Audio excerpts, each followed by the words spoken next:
KPK menetapkan 3 tersangka dalam kasus dugaan korupsi Sistem Proteksi Tenaga Kerja Indonesia di Kementerian Tenaga Kerja dan Transmigrasi tahun anggaran 2012. KPK menegaskan pengusutan kasus yang sempat menyeret nama Muhaimin Iskandar ini tidak ada kaitannya dengan kontestasi politik saat ini.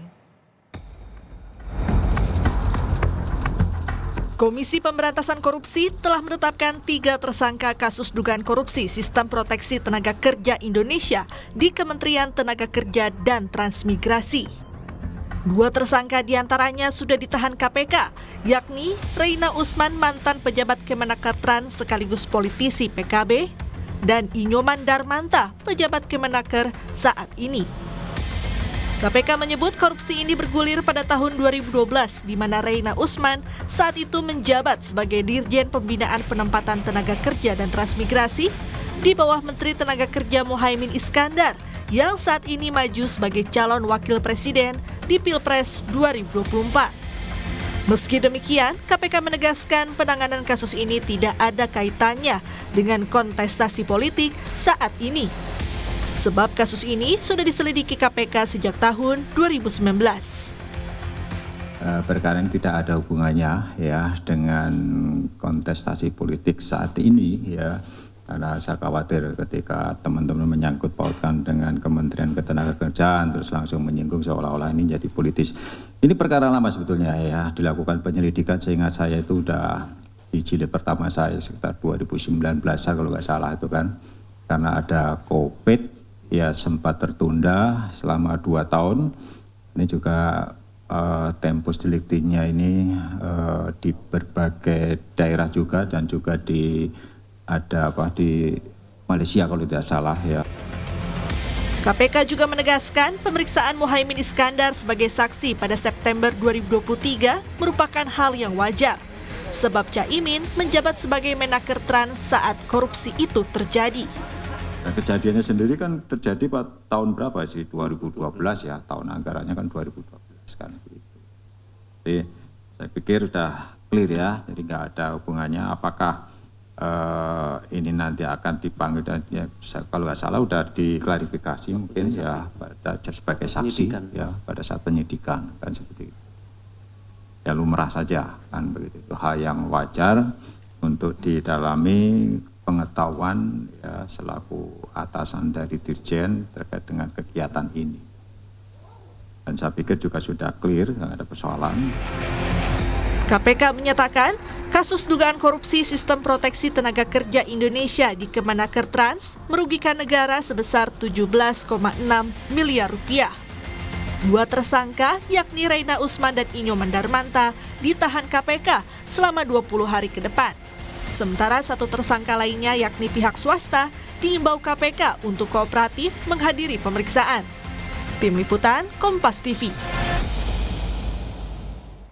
Perkembangan informasi soal kasus dugaan korupsi di Kementerian Tenaga Kerja dan Transmigrasi akan disampaikan jurnalis Kompas TV, Tifal Solesa dari Gedung KPK Jakarta.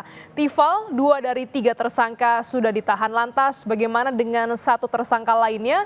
Sebenarnya bagaimana peran para tersangka dalam kasus ini? Betul bahwa ada 1 tersangka lagi yang masih belum menjalani masa penahanan oleh Komisi Pemberantasan Korupsi. Bahkan kemarin Alexander Marwata selaku Komisioner KPK sudah mengingatkan terhadap 1 nama ini untuk bisa kooperatif pada panggilan berikutnya untuk menjalani pemeriksaan dengan status barunya sekarang sudah sebagai tersangka dalam dugaan korupsi pengadaan Sistem Proteksi Tenaga Kerja Indonesia di lingkungan Kementerian Ketenagakerjaan dan Transmigrasi atau Kemenaker Trans tahun 2012 yang saat itu masih dalam wewenangan dari Presiden Susilo Bambang Yudhoyono waktu itu. Dan 1 nama tersebut adalah atas nama Karunia dari pihak swasta. Lebih lengkapnya lagi, ia merupakan Direktur PT Adi Inti Mandiri. Sementara untuk 2 tersangka lainnya sudah menjalani masa penahanan. Tadi juga sudah sempat disampaikan bahwa nama Direktur Jenderal Pembinaan dan Penempatan Tenaga Kerja dan Transmigrasi Kemenaker Trans 2011-2015 Reina Usman, lalu pejabat pembuat komitmen dalam proyek tersebut atas nama Inyoman Darmanta sudah menjalani masa penahanan sejak kemarin di tanggal 25 Januari Januari 2024 hingga 13 Februari mendatang, selama 20 hari begitu terhitung di rutan Komisi Pemberantasan Korupsi. Soal peran dari masing-masing ini, kalau merujuk dari keterangan yang disampaikan Alexander Marwata mewakili KPK dalam keterangan pers kemarin di tanggal 25 Januari 2024, disampaikan saat itu bahwa untuk perannya masing-masing ini ditempatkan secara khusus begitu ya, sesuai dengan tupoksinya, terutama dalam hal ini atas nama Karunia.